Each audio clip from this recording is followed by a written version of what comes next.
E aí, pessoal, beleza?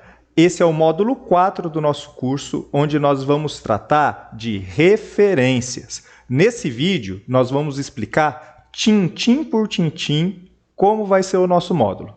Bora pro vídeo! Esse é o primeiro vídeo do módulo 4 sobre referências.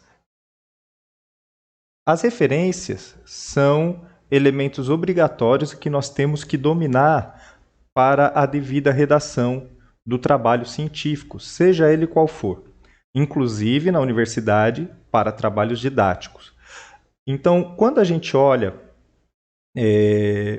para as referências, é bom a gente lembrar um pouco que a gente sempre tem um resquício de quando a gente ainda chamava de bibliografia. Ao longo do tempo foi mudando e hoje é dado o nome de referências.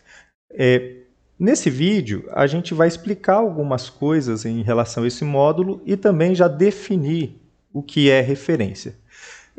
Primeira coisa importante de a gente fazer menção é que a ABNT ela tem mais de 74 páginas de normas sobre referências. É muita referência. E não é à toa, porque são muitos também os tipos de documentos que nós precisamos saber referenciar. De acordo com cada área, alguns documentos são mais usuais, outros menos usuais. Por exemplo, livros e artigos científicos são usuais em todas as áreas, nós referenciamos muitos. Agora, por exemplo, quando alguém trabalha com discografia, com materiais sonoros, quando alguém trabalha com mapas, não é toda a área que trabalha com isso. Então, aqueles que são mais especialistas nessas áreas vão acabar tendo que lidar mais com esses materiais. Outros vão precisar lidar, por exemplo, com fósseis. Outros vão lidar com maquetes, com esculturas. Seja como for, nós temos que saber referenciar cada um desses tipos de materiais. Cada tipo de documento tem uma especificidade, por conta de que a gente, ao fazer ciência, ao realizar uma redação científica, nós temos que ser rigorosos na demonstração das nossas fontes. Então, se nós demonstramos as nossas fontes de forma que não segue um rigor, ou seja, não segue uma linguagem conjunta na qual o leitor, o outro cientista, consiga identificar facilmente e sem confusão o que é que nós estamos citando, ao que é que nós estamos nos referenciando, isso afeta diretamente a qualidade da redação e a possibilidade de aferição, a possibilidade de conferência das nossas fontes, o que prejudica a cientificidade do trabalho. Então, nesse ponto, nós temos muitas, mas muitas páginas de normas. Só no documento vigente da ABNT, nós temos 74 páginas de normas sobre referências.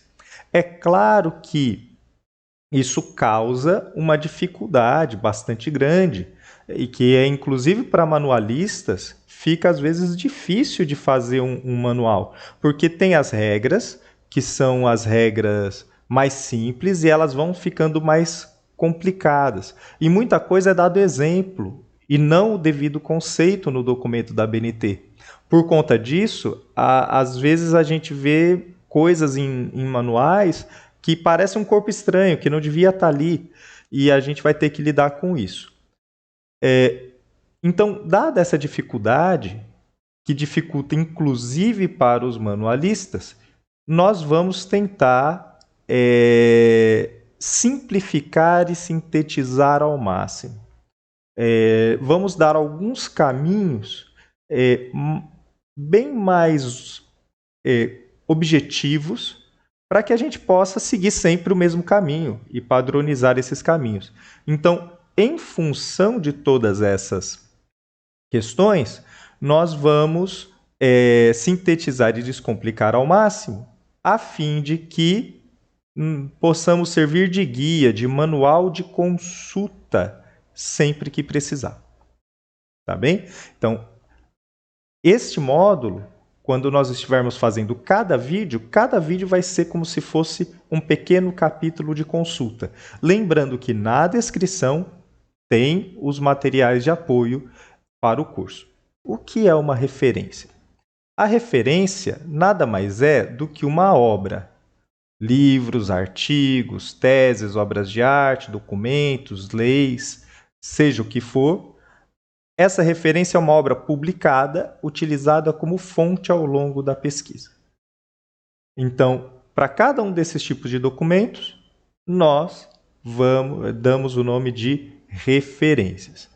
Por isso, ela deve ser devidamente mencionada, de forma que todos os leitores possam discernir entre o que é ideia do autor, ou seja, quando eu estou escrevendo o que é ideia minha, e o que é ideia de outrem, de outra pessoa. Então nós temos que saber diferenciar isso no texto para que o leitor não tenha dúvida. A menção precisa deve ser padronizada. Por isso que nós temos norma. Deve ser padronizada, pois dessa maneira não incorrerá em confusão. Uma vez que as confusões poderiam gerar ruídos, então, evitando confusões, nós reduzimos os ruídos de leitura. E o leitor, então, terá maior clareza e poderá interpretar melhor o texto. Imaginem se nós não tivéssemos nenhum tipo de técnica de redação e de técnica de referenciação ao longo do nosso texto. Seria muito difícil para o leitor distinguir o que é o quê.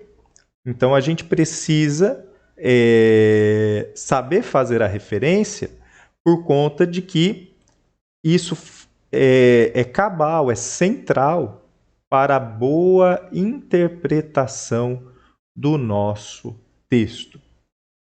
Quando há mais de uma referência, quando existe mais de uma referência no nosso trabalho, nós elaboramos uma lista. Então, uma referência é só referência. Agora, quando tem mais de uma, nós elaboramos uma lista e chamamos esta lista de referências. E ela será inserida obrigatoriamente como elemento pós-textual do nosso trabalho. Então, quando nós falamos lá referências, nós falamos deste conjunto de documentos. Esse é o primeiro ponto que nós precisamos saber para começarmos mais adiante, aí item por item da lista de referências. Então, a partir da próxima aula, nós já vamos fazer item por item. O que é o quê? Tá bem? A gente já vai explicar o sistema lógico de uma referência, a gente vai explicar por que uma referência tem que estar ali, como que ela se conecta com o restante do texto, e nós vamos falar também sobre indicações de autoria, que é um gargalo, que se nós não soubermos indicar corretamente as autorias, nós vamos ter problema com todos os demais itens, com todos os demais elementos de uma lista de referência, tá bem? É isso que nós tínhamos para falar nesse vídeo, até o próximo.